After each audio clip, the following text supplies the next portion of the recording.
उत्तराखंड में निकाय चुनाव को लेकर के आज वोटिंग हो रही है और पूरे प्रदेश भर में इस वक्त वोटिंग प्रक्रिया जारी है। ऐसे में कांग्रेस ने राज्य में वोटिंग प्रक्रिया पर सवाल खड़े किए हैं। कांग्रेस के पूर्व मुख्यमंत्री और कांग्रेस नेता हरीश रावत ने आरोप लगाया है कि उत्तराखंड के अंदर भारी संख्या में लोगों का वोटिंग लिस्ट से नाम गायब है। उन्होंने इसकी प्रामाणिकता के लिए बताया कि उनका खुद का नाम वोटिंग लिस्ट से गायब पाया गया है। हरीश रावत का कहना है कि जब वे वोट डालने अपने बूथ पर गए तो उनका नाम वोटिंग लिस्ट से गायब था, इसलिए वो वोट नहीं दे पाए। हरीश रावत ने कहा इस प्रकार की सूचनाएं पूरे प्रदेश भर से आ रही हैं, जहां पर कांग्रेस का पॉकेट वोट है, उन जगहों पर हजारों की संख्या में लोगों के नाम वोटिंग लिस्ट से गायब मिले हैं। हरीश रावत ने इसको लेकर के चुनाव आयोग से मांग की है कि इस पूरे विषय पर ध्यान दें और इसमें कार्रवाई करें। हाँ, मुझे बड़ा धक्का लगा। मैंने लोकसभा के चुनाव में माजरी में वोट दिया था, माजरा में वोट दिया था और बीएलओ भी आए थे यहाँ। उनको हमने बता दिया था कि मेरा नाम वहाँ है, मैं यहाँ, लेकिन यहाँ भी हमने चेक कर लिया जहाँ रहते हैं कि राजा रहे, पहले ऊपर रहते थे राजपुर में, तब भी माजरा में था और अब नज़दीक आ गए तो नाम ही गायब है, जैसा मुझे बताया गया है अभी। लेकिन इलेक्शन कमीशन को मैंने खबर की है, उन्होंने कहा हमारा सर्वर डाउन है, हम जरा चेक कर लेंगे। मतलब चुनाव के दिन सर्वर डाउन का हो जाना, ये तो एक और ही पहेली हो गई। चमत्कारियों की पार्टी है तो इसमें सब तरीके के चमत्कार हो सकते हैं। उनका असर तो पड़ेगा ही ना, इलेक्शन कमीशन और उसकी पूरी प्रोसेस पे भी पड़ेगा।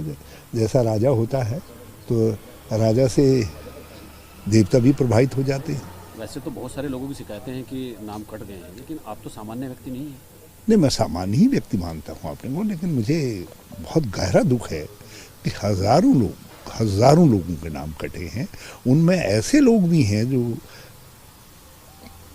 जो इस लोकतंत्र के बुनियादी स्तंभ हैं। गरीब के वोट ने ही भारत के लोकतंत्र की रक्षा की है। वो गरीब दलित है, पिछड़ा है, वो गरीब अल्पसंख्यक है।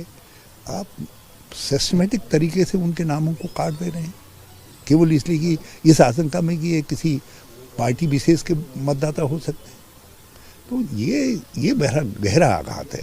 हरीश रावत का नाम कटा तो इसको मैं मान लेता हूँ कि मैं प्रबुद्ध नागरिक हूँ और मेरे पास साधन भी हैं, तो मैंने अपनी माल की खुद हिफाजत, अपने अधिकार की खुद हिफाजत करनी चाहिए थी और मैं लोगों को सावधान करूंगा। अब जहां जाऊंगा मैं इस बात को कहूंगा, भैया अपने वोट की हिफाजत करो, क्योंकि भाजपा है और ये गलत वोट जोड़ने और सही वोट काटने के माहिर है। प्रदेश में वोटिंग लिस्ट से नाम गायब होने को लेकर के जिस तरह से कांग्रेस लगातार आरोप लगा रही है, उसको लेकर के भारतीय जनता पार्टी ने फिलहाल अभी कोई बात नहीं की है, लेकिन जिस तरह से प्रदेश भर में कांग्रेस का कहना है कि हजारों की संख्या में लोगों के नाम वोटिंग लिस्ट से काटे गए हैं, ये एक बड़ा आरोप लगाया है कांग्रेस ने। और जिस तरह से वोटिंग को लेकर के हरीश रावत आरोप लगा रहे हैं, उसके बाद भारतीय जनता पार्टी या फिर चुनाव आयोग का क्या जवाब होगा, ये अपने आप में देखने वाली बात होगी। लेकिन हरीश रावत इस बार फिलहाल अपना वोट नहीं दे पाए हैं। इसी तरह से कांग्रेस के कई और नेताओं ने भी आरोप लगाया है कि वे भी अपना वोट नहीं दे पाए हैं, क्योंकि उनका भी नाम वोटिंग लिस्ट से गायब पाया गया है। Danish Khan, ABP live, Uttarakhand. For exclusive and insightful videos, subscribe to our new channel ABP Live Premium.